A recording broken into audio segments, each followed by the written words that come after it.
আসসালামু আলাইকুম ভিউয়ার্স, আশা করি সবাই ভালো আছেন। তো আমি আসলে আজকে আমার ছাদ বাগানের জন্য কিছু গ্রোয়িং ব্যাগ আমি রেডি করেছি। তো এই গ্রোয়িং ব্যাগগুলো আসলে আমি কিভাবে রেডি করেছি এই বিষয়ে আপনাদের একটু ধারণা দিব। তো এইখানে প্রায় 20টার মতো গ্রোয়িং ব্যাগ আছে। তো আমি এই গ্রোয়িং ব্যাগ রেডি করার আগে আমি আসলে এই মাটিটা 7-8 দিন আগে এখানে ছাদে তুলেছি এবং এখানে শুকানোর জন্য আমি রেখেছিলাম। তো যখন আমি রাখি তখন হচ্ছে এখানে কিছু পরিমাণ সার আমি অ্যাড করেছি, যেমন ধরেন এখানে কিছু জৈব সার এখানে অ্যাড করা আছে এবং হচ্ছে ডিএপি সার দিয়েছিলাম। মনে করেন প্রতিটা ব্যাগের জন্য 50 গ্রামের মতো ডিএপি দিয়েছি। আর হচ্ছে এখানে কিচেন ওয়েস্ট কম্পোস্ট, এই যে দেখেন কম্পোস্টটা, এটা আমি এখানে মাটির সাথে দিয়েছিলাম। তো এখন আমি আজকে কি করব, এখানে ব্যাগগুলো সবগুলো মাটি দেওয়া শেষ। এখন হচ্ছে আজকে কিছু পরিমাণ আমি এই যে সাদা সাদা এগুলো দেখছেন, এগুলো হচ্ছে ট্রাইকোডার্মা হার্জিনিয়াম, এগুলো আমি মাটির সাথে মিশাবো। ট্রাইকোডার্মা দিব, আবার হচ্ছে কিছু পরিমাণ কিচেন ওয়েস্ট কম্পোস্ট, এই কম্পোস্টটা কিছু পরিমাণ দিব।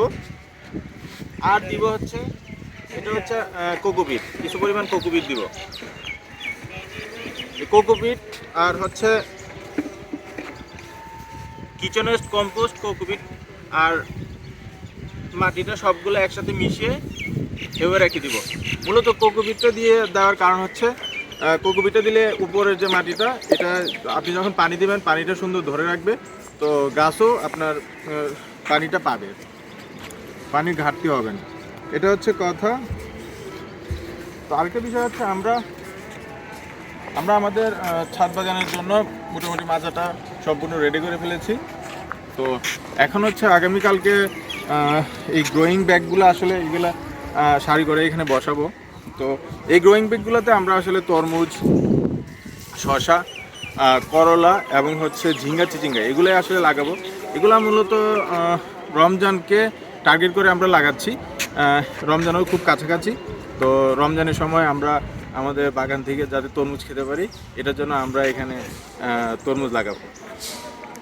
আরেকটা বিষয় হচ্ছে, আপনারা বলতে পারেন যে আমি শুধুমাত্র ডিএপি সার কেন দিয়েছি। আমি আসলে গ্রোয়িং ব্যাগে অন্য কোনো সার আমি ইউজ করি না, শুধুমাত্র ডিএপিটা আমি অনেক সময় আমি ডিএপি ইউজ করি না, শুধুমাত্র কিচেন ওয়েস্ট কম্পোস্ট ইউজ করি।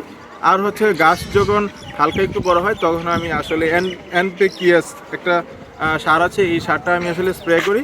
আর হচ্ছে বোরন আর জিঙ্ক এগুলো আমি গাছে স্প্রে করি, আর কোনো প্রকার সার আমি আসলে দিই না। তো পরবর্তীতে আসলে গাছে কখন কি দিবেন এই বিষয়গুলো আমি ধারণা দিব। আর আমি আসলে কিভাবে কিচেন ওয়েস্ট কম্পোস্ট রেডি করি, লিকুইড কম্পোস্ট কীভাবে রেডি করি এই বিষয়ে আমি আপনাদের ভিডিও দিব। আমার ভিডিও আপনারা প্রতিনিয়তই পাবেন। আরেকটা বিষয় হচ্ছে আমাদের ছাদ বাগানের ভিডিও আপনি সামনে দেখতে পাবেন। এছাড়াও আমি আসলে এগ্রিকালচারের অনেক ভিডিওই আমি মাঝে মাঝে শেয়ার করি। তো আপনাদের যদি আমার ভিডিও ভালো লাগে তাহলে আমার চ্যানেলটা সাবস্ক্রাইব করবেন এবং আমার পেজটা ফলো করে রাখবেন। তো ধন্যবাদ সবাইকে।